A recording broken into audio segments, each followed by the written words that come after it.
Okay, and we are on air. First F call after the GNU conference. Let's talk about that, Tom. Yeah, I just wanted to. I guess the things that I wanted to say about it are, I think we were all pretty happy with how things turned out. That I think the conference went really well. Really great technical content, good turnout. Um, so I wanted to point out just kind of publicly. I made a bit of a statement at the conference itself, but I think one of the real sticking points that we had in the kind of the management of the content was we as GNU Radio people, developers, and close to the project, I think maybe overestimated the appeal of the working groups, or at least even the understanding of what the working groups were for.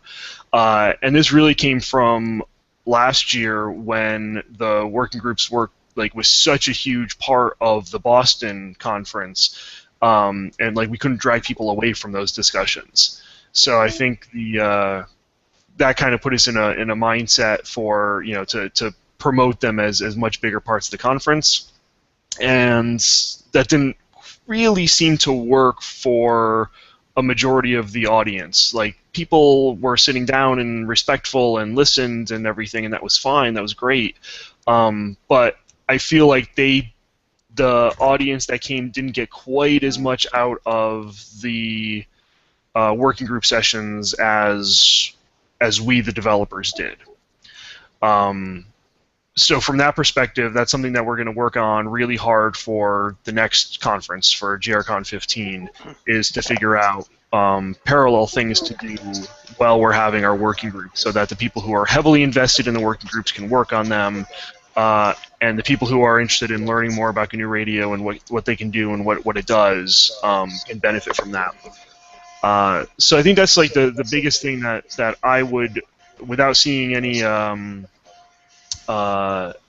survey responses or anything like that from the audience, or the people who came, that seemed to me to be like the biggest issue to resolve for next year. So we've already started planning for next year.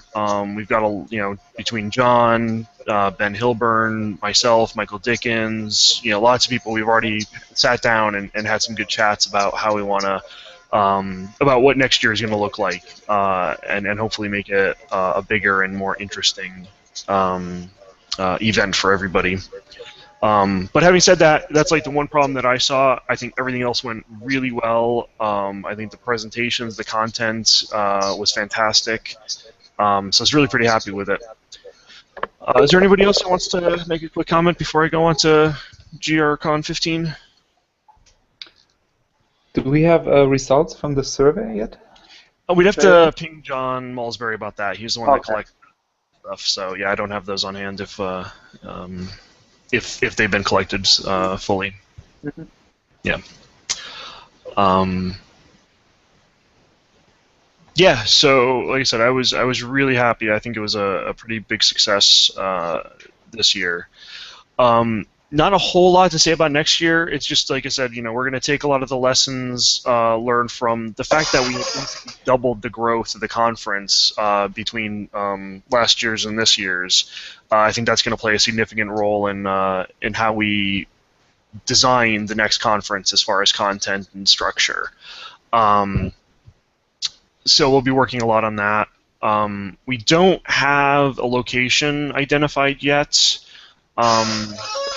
I think that's going to be the first big topic, is to figure out where we want to settle next year. Likely still on the East Coast. We still have the kind of the majority of people that we interact with seem to be on the East Coast, and the Europeans, it's much easier for them to come over for an East Coast based conference.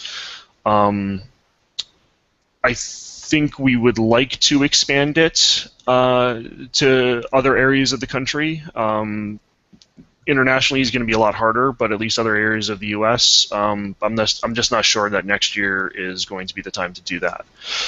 I will say that of the options, I guess Virginia was mentioned, although I'm not really sure what the difference between Virginia and DC is, really. Georgia Tech has been offering a lot of support for us, so that's on the table. And I guess breaking away from our East Coast, Denver or Boulder, the people from University of Colorado Boulder were very pro at holding an event out there. So, that is an option. But like I said, I'm not really sure where we're going yet with that. Yeah, so I think that's all I have right now about GRCon 15.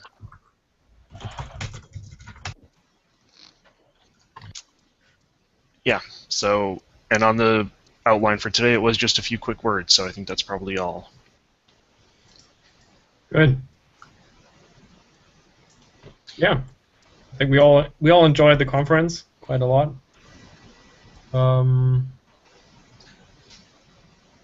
So, sorry, I wasn't quite paying attention because I was finding that bloody YouTube link. Finally found it. Did you already talk about the Hackfest? No. So that's the next item to bring up. So yeah, Hackfest. There's only a few things that are kind of settled right now, and a number of other things that have been proposed. It seems like the whole concept of the Hackfest is quite popular and is growing in popularity, and people want to host them and do cool stuff with them. So that's really cool. So we'll see where that leads us. Probably not until 2015. We probably won't see anything significant start up. The things that are set are TU Delft in the Netherlands has already set up and reserved rooms and everything to host a pre-FOSDEM Hackfest. So this should be really cool. So it's the last week of January, and I'll put out much more information, detail, specifics, things like that.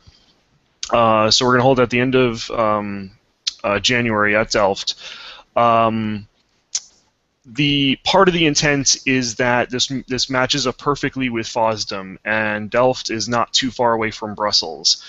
So I'm envisioning us doing the week-long Hackfest in Delft, and then whoever's sticking around for FOSDEM will just basically get on a train and head to Brussels on Friday to prepare for FOSDEM. So that should be really great. That having been said, like normal, Hackfests are kind of still mostly invite only, and this is basically a space constraint issue. So even though we talk about them publicly, there is only so much room that we have at these places. So Delft only has it set up for some amount of room. So we'll see, what we can do about settling that. So just, everybody's aware of it. If you want to come, let me know. If you can come, let me know, and we'll figure out to make sure that we can get all the people that we can into it at the right time. All right, so that's Delft, and then we have FOSDEM. So FOSDEM is happening. It's like the last, I guess it's January 31st and February 1st in Brussels, as usual, at the University of Brussels, just like last year. We don't have the schedule yet, so we don't know if we're on Saturday or Sunday again. Yeah, we do. We're on Sunday. Oh, is it posted already? Yeah. Okay, I just saw the news item that it was accepted. I haven't seen. Okay, maybe it's not on the official website. But I have inside info, so I think it's official. No, it is official. We are on Sunday, like last year. The FOSDEM guys actually kind of mentioned their regrets that we are the same time as the EDA community, but I think there's not too much overlap, so we should be fine. Yeah. Really? They're concerned about us in EDA? Yeah, I was surprised they were concerned about us at all. So, but in general, FOSDEM people seem to be pretty cool, and FOSDEM itself is pretty awesome as well. So maybe I can just chime in here. So I put out a call for participation on the mailing list last week, and So we only got the acceptance note I think 2 or 3 weeks ago. So I think I should probably put this out a bit sooner. But we know we're gonna participate, and we still need lots of people to do talks and stuff, just like last year. And I mean, this is a GNU Radio call, so I'm obviously gonna reach GNU Radio people, but we do want to try and reach out to all the free software SDR community, and that includes wireless security. I don't know, whatever, radio astronomy, and anyone who does free software and radio DSP related stuff. I don't think there's any other room at FOSDEM that does something similar to us, so we can probably be a bit loose in our definitions. But obviously, I'm mostly excited about SDR implementations. So one group of people I'd like to address specifically is all you grad students working in labs on some GNU Radio stuff. This is a weekend somewhere in the middle of Europe. Shouldn't be impossible to find some spare time to go there and talk about whatever you're working on right now, because there's less pressure of having to publish a paper when going there, and all the usual efforts that are usually involved with going to a conference. We want to see what people are working on. Obviously, there'll be time for discussions, and we haven't finalized anything. So last year we had some time set aside for hacking, but that didn't really pan out as I thought it would. But then we didn't have any time for general discussions. So maybe we'll just shuffle that around, make it a bit more interactive. But please put in your presentations. Yeah. Yeah, I like the idea of it making it more interactive. I think you're right. The Hackfest, it's just too hard to get set up, and the rooms that they have, they're like lecture halls. It's not really conducive to kind of Hackfest style, anyways. Yeah. I mean, one thing we talked about, but I don't think we ever publicly talked about this or really officially discussed how FOSDEM went, was that we got a lot of very basic level questions, and we didn't actually have a basic level presentation on what is SDR really, and what kind of tools do we have, and all of that. So I think we'll probably make an effort to do something like that this year, and we could just show off stuff and then make that more interactive. But this is just ideas. This is nothing is definite at this point, and we'll base it very much on the kind of suggestions we get for presentations. Yeah. That's all I can say. That's a really good point. That I think a lot of us are used to going to conferences on software radio or on wireless at least, and everybody there, we assume that everybody there knows. And yeah, I got a question after my talk. So does GNU Radio interface with hardware? And I was kind of stunned, but then I realized, well, okay, we have to understand that it's a completely different set of people coming to FOSDEM who are not, already aware of a lot of these things. So yeah, I think having an intro talk is a really good idea.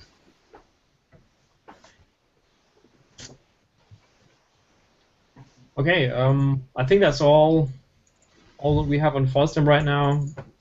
Save the date, 31st and 1st of February 2015, Brussels. Yep. All right, so that takes care of, like I said, we've got Delft and FOSDEM right next to each other, so we'll be so we've kind of got the first couple months of 2015 mapped out for GNU Radio stuff.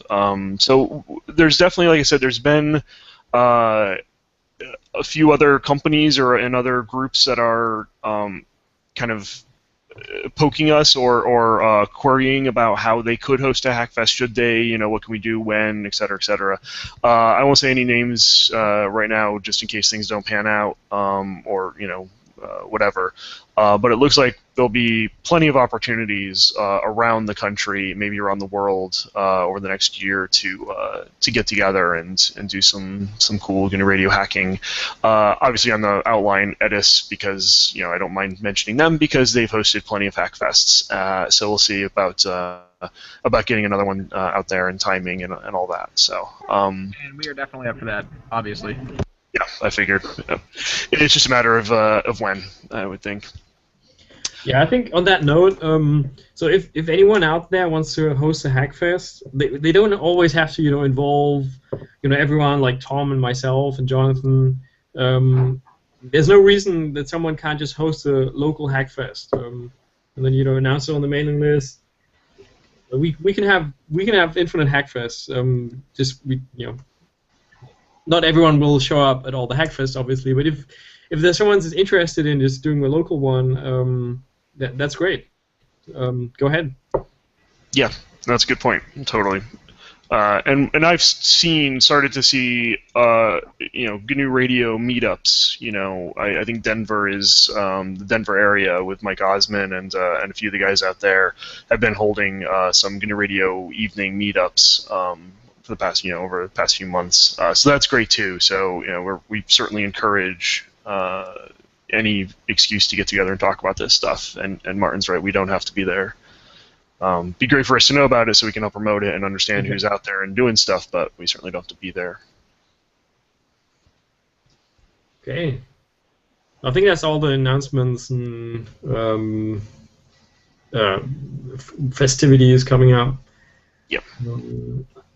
So the other two items on the dev call are the working group updates. We do that every time for those who are tuning in for the first time. But we don't have all the working group leaders here. I'm not quite sure what to do about that. And the data files thing. So what exactly is the data files thing, Tom? Well, I was just thinking of things that came up during the conference and wanted to get them down somewhere to keep them alive and out there. So the issue has come up in the past that there's a lot of people who want to work on SDR who don't have hardware, or their hardware isn't capable of getting the signals that they want, or the signals that they're interested in aren't available to them in their location. Plenty of different reasons why they can't get their own signal.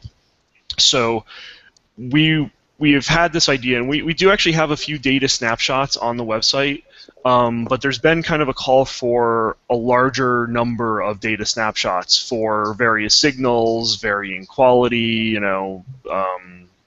environmental effects, things like that, so people can study them properly and get real data to experiment with. So this brings up issues of storage, bandwidth, and the actual signals themselves. And this was brought up at the conference, and Ken Baker, who's a professor at CU Boulder, had mentioned that he's like, oh, we can probably help a lot with that. So it sounds like they've collected a lot of sample data files themselves that we might be able to get access to or redistribute somehow or something like that. So I just wanted to bring this up as just to keep it in mind. There's no real pressing need for it, but I think it would be a nice convenience, a nice service to the community for us to do this. Obviously, though, this also comes with a lot of caveats. Stuff like, we need to make sure that there's no privacy issues. That the signals that we're sharing, are publicly broadcast signals, or that there's, release information or something like that. This does get into a few issues that we might want to keep in mind. But certainly things like FM and there's plenty of broadcast signals out there that we have no problem dealing with. So anyways, I just wanted to keep that in the conversation to see where we could go and what we might want to do about this. So are there any action items on that we need to deal with? Yeah, I think the action, you get back in touch with Ken, and I've actually pinged him fairly recently to see what they have as far as signal availability and what we can do to get access to them and help distribute them, make the distribution possible, which might involve some more web programming, maybe more bandwidth issues, but I want to see what he has to say about it. I think we should find an owner for this, somebody interested enough to pursue this and curate the content. We don't have a problem with storing it or providing the bandwidth or making it available over the web. But someone's going to have to organize it and respond to user requests and figure out how to do uploads and downloads and all that stuff. Yeah. And honestly, that seems like a service that a university should be able to help with. I would hope, at least. Yeah. Well, I mean, even if all the content is hosted, by a university or whomever, we still need somebody in our project to champion this and to, be the place where people can go to, ask to get things done or to, figure all this out. Otherwise, it's just going to sit and languish. Yeah. Yep.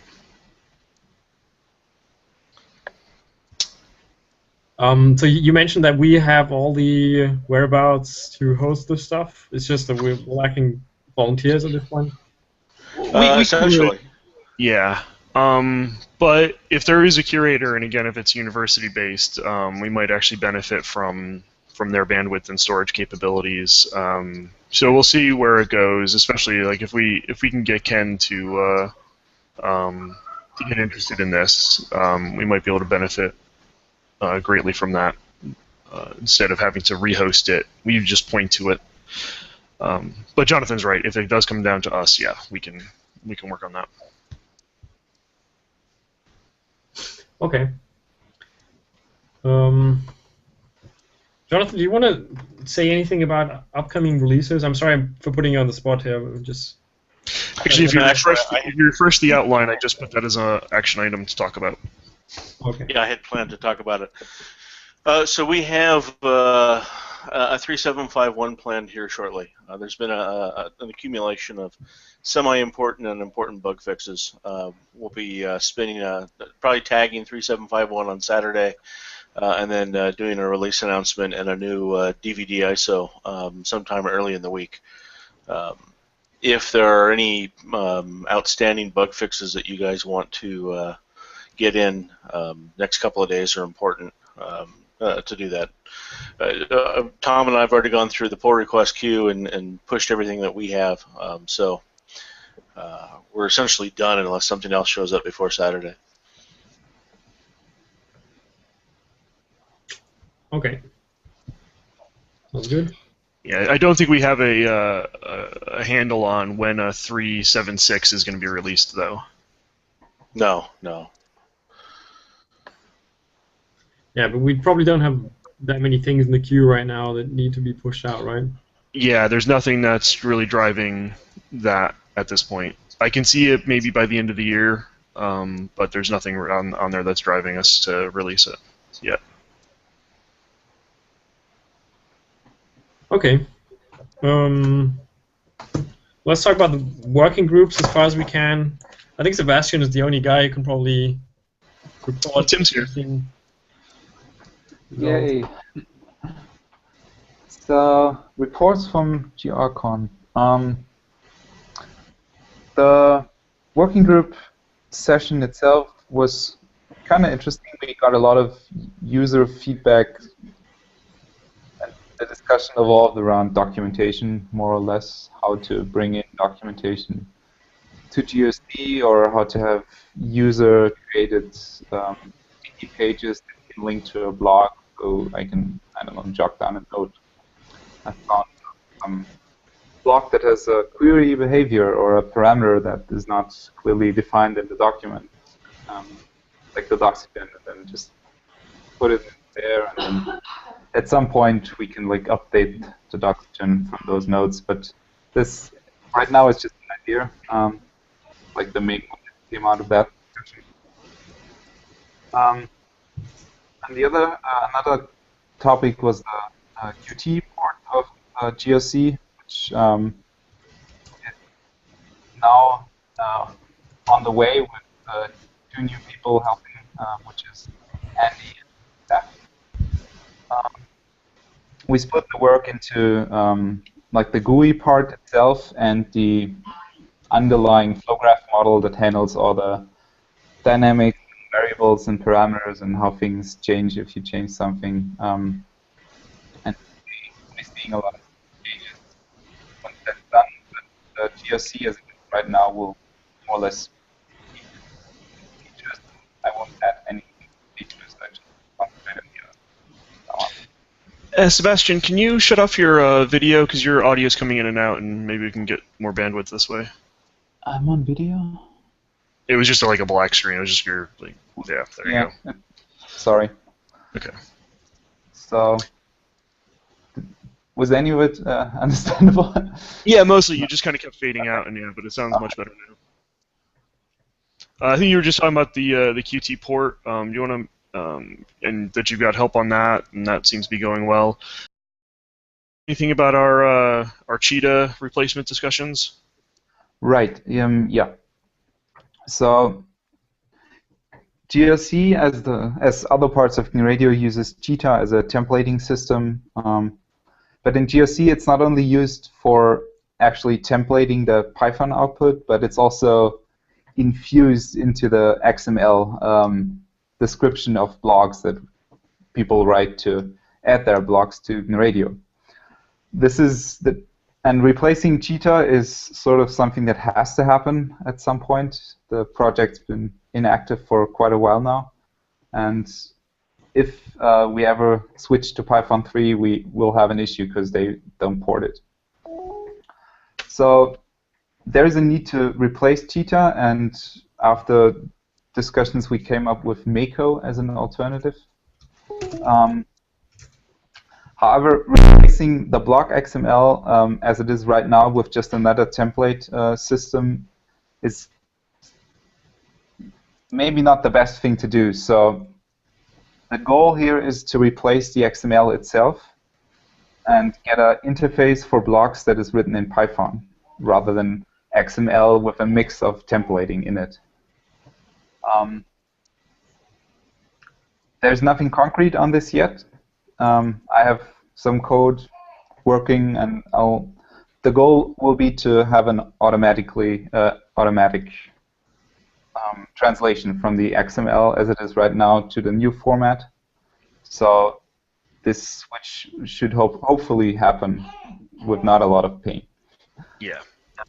Yeah, I want to reiterate that point, that the idea is that if your block or you're using blocks written before that are in XML, that we're going to work really hard to make sure that those just get translated into this new format, so that there's no rush and maybe like never even a need for you to change from writing in the XML to this new style. But the new style should be a lot more flexible and efficient for us. Right. And this whole thing will come together with the Qt GUI. Yep. Essentially a rewrite of the whole GOC.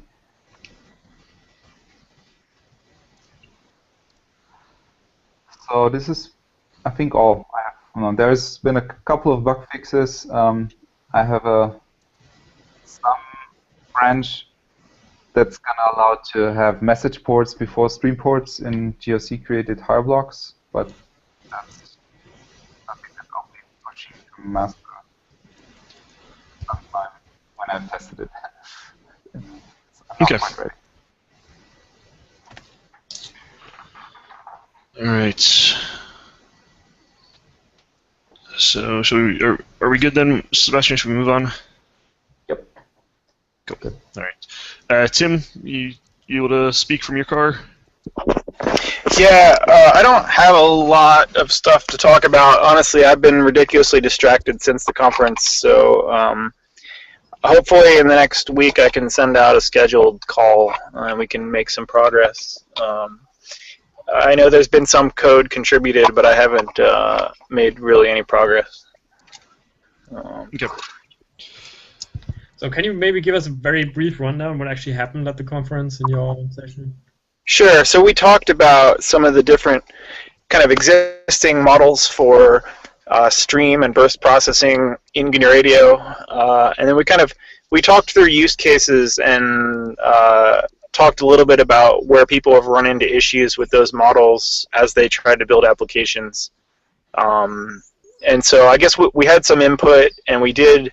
I think the thing we hadn't really encompassed was people have a need for events which occur that are not necessarily bounded. So if you've got kind of a a session that starts and keeps streaming until it ends. And this is something that's not, it's kind of we came up with the idea where you've got things you can process atomically and things that you can't. And so we kind of talked through and tried to formalize those models, and there's kind of a takeaway item to try to write these up on the wiki, and so that should be happening soon.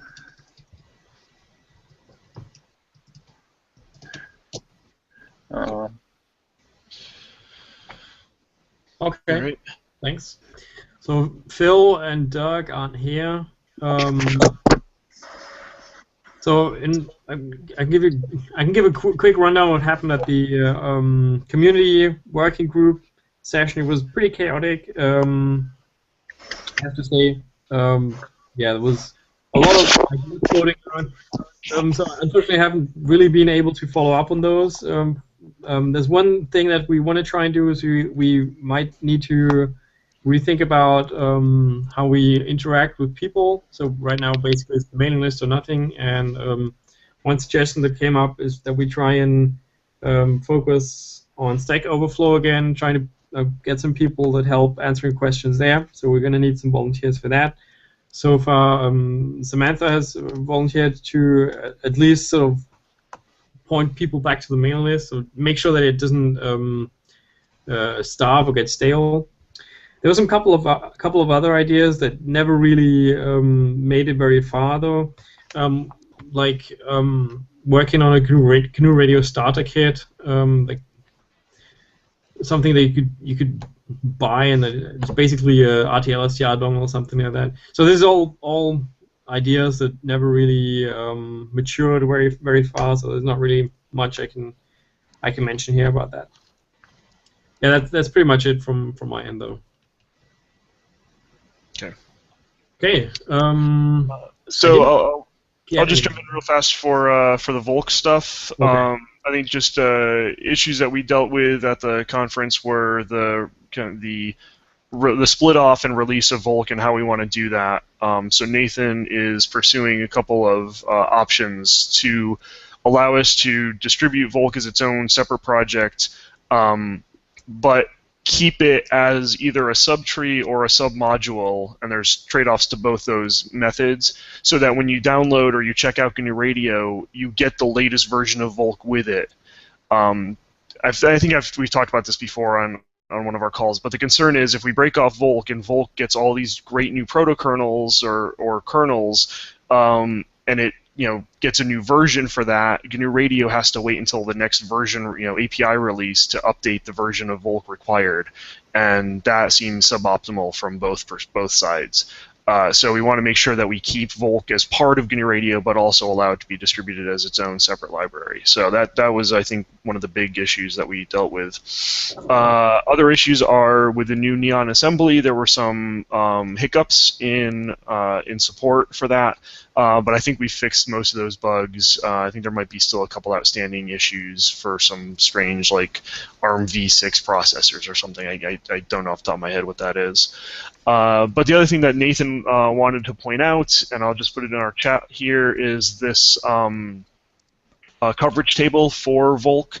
If you go to that link, it'll show you a table of all of the current kernels and protokernels, protokernel space, so that you can see, does a protokernel for Neon exist for this, for this dot product, or the complex multiply, does it have a an AVX implementation, that type of stuff. So this will just help us keep track of, I think it's nice because it tells us what kernels are actually available, as well as just give an understanding of what we can expect out of Volk for a particular architecture, instruction set architecture.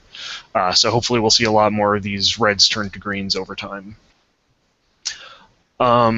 So I think that's the update on Volk. There's not really been a huge update from the embedded side. I think Philip and I still need to kind of get together and finish what we wanted to start at the conference, which was a better web page interface for information on the embedded systems.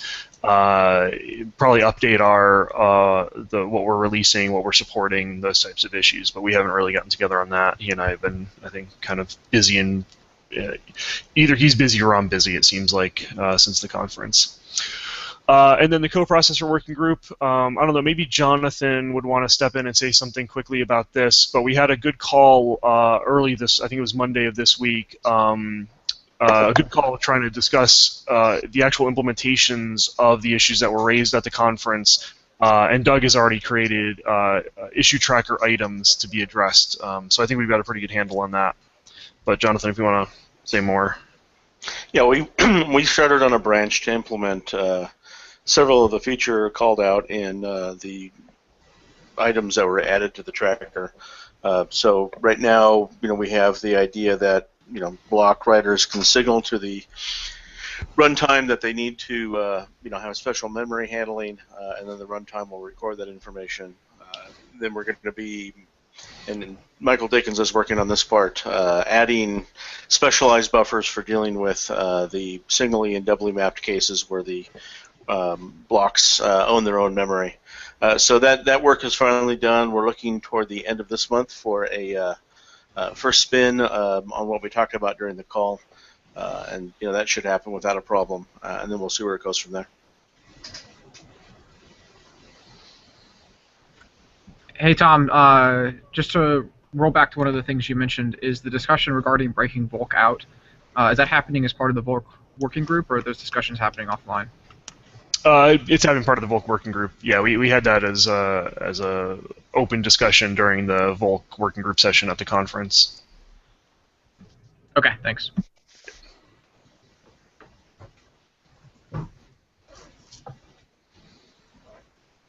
All right, I think that probably wraps up our working group reports. And that's all the points on the agenda as well. So unless anyone has anything they want to bring up.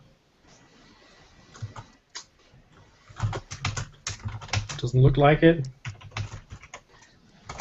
Okay, next call will be 20th of November at the usual time, Tim.